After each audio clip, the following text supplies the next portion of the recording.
Thanks for staying with us this morning. We're at the Wheat Innovation Center over in Manhattan. We're joined by Justin Gilpin, who is a favorite on our show.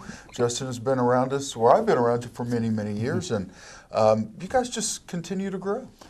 Well, you know, it's always great to have you back here at the Kansas Wheat Innovation Center, Brian, and, you know, being able to be here, you're being able to see firsthand a new construction project that we have underway. We're fortunate in the fact that we're beginning a greenhouse expansion project. We moved into the Kansas Wheat Innovation Center about 5 years ago. When we moved in our 35,000 square foot facility, 10,000 square feet office space, 15,000 square feet of lab space, and 10,000 square feet of greenhouse space. And one of the first things that our researchers told us is that we were already maxed out of greenhouse space. And so we tried to find ways to leverage resources and be as efficient as possible to try to increase our infrastructure. We were fortunate in the fact that we were able to go after an economic development grant, some federal funding assistance that is a one-to-one match for dollars spent. And so it's a $3 million greenhouse construction project where half of that dollars are going to come from a federal grant, the other half coming from Kansas wheat farmers, and then also partnering with Kansas State University. We're going to expand the greenhouse by another 10,000 square feet that's underway right now. Well, and I think that goes back to what Kansas wheat farmers and producers are willing to do to further research being done, you know, in the crop. I mean, we've got to feed a lot of people moving forward, Justin, and this again is just Kansas farmers stepping up to the plate. Absolutely. You know, when you think about Kansas wheat, Kansas is the wheat state, and so we do have declining acres, and we had coming off a really big crop. We're trying to move right now, but we have to have a long-term vision when we think about this crop. We can't be reactionary to short-term market conditions. We have to think long-term. What do we have to do to make Kansas for wheat a profitable option for Kansas wheat farmers to plant? And that is improving genetics and making sure that we have the best genetics, the best disease packages, the highest quality wheats possible that we can market around the world. And that starts with having the infrastructure in place. Kansas wheat farmers have made that investment, and they continue to make that investment, and it really shows when people come through the Kansas Wheat Innovation Center. And you touched on that. A bumper crop last year. We've got a bunch in storage this year. It can't help the price. Well, you know, that's really what's unfortunate about this last year. We're coming off a year where we should be celebrating breaking a watershed mark by having 57 bushels per acre average for the state of Kansas. You know, we'd never had over 50 bushels per acre average, and not only did we beat it, we topped it mightily, right? And so, we should be celebrating. But that big crop has kind of depressed price, and then we saw that in the planted acres report.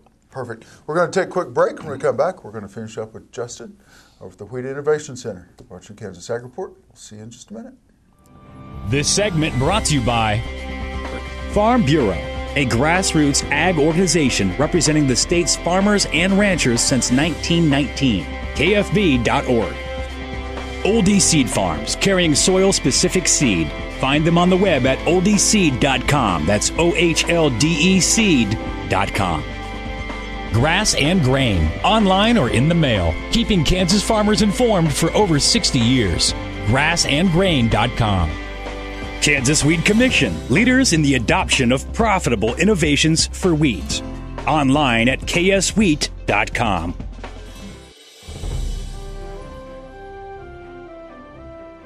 Thanks for staying with us. We're at the Wheat Innovation Center over in Manhattan, Kansas. We're joined by Justin Gilpin. And Justin, we touched on it in our first segment.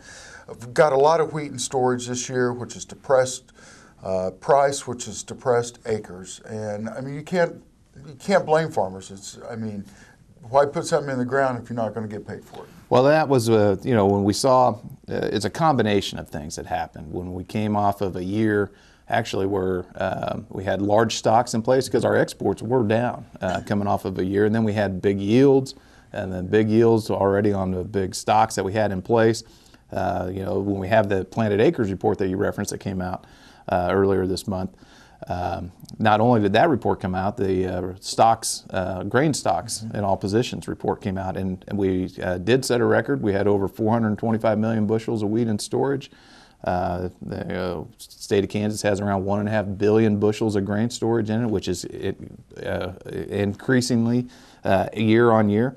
And so we've got to find ways to move that, even though we've already doubled our wheat exports this year compared to last year, and we're going to continue to do that because we've got to move wheat. But with those big stocks that we did see, basis levels that were probably maybe the worst we've ever seen, lowest prices we've seen in a decade, and farmers responded to the market. We saw the Kansas planted 7.4 million acres, which was down nearly 1 million acres from the year previous. And they just responded to the market, and right now that's as the market looks at that, things are starting to bounce a little bit, and so that's a good thing in the long run. And so once we get through this situation, I think we'll look to increasing our exports around the world, and hopefully we have a good crop. Well, not only that, and you just touched on that, is exports are extremely important to Kansas wheat farmers.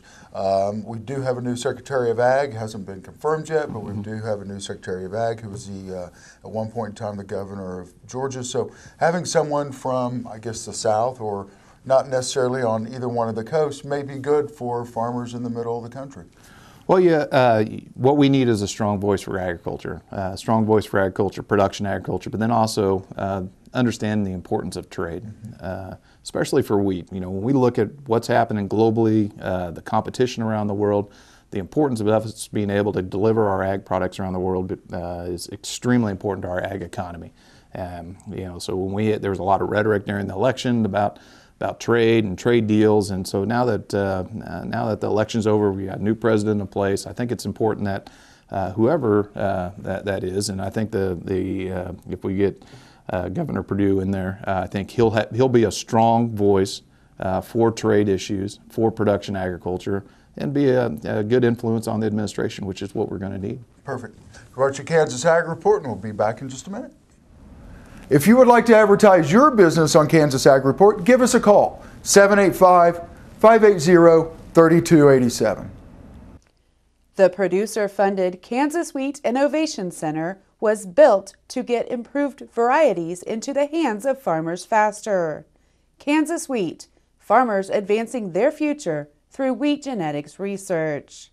Imagine having someone help you pick the best corn hybrids for every field on your farm. Your Oldie representative can combine your data with his data to offer a field-by-field prescription. Contact Oldie Seed today at 877-692-4555.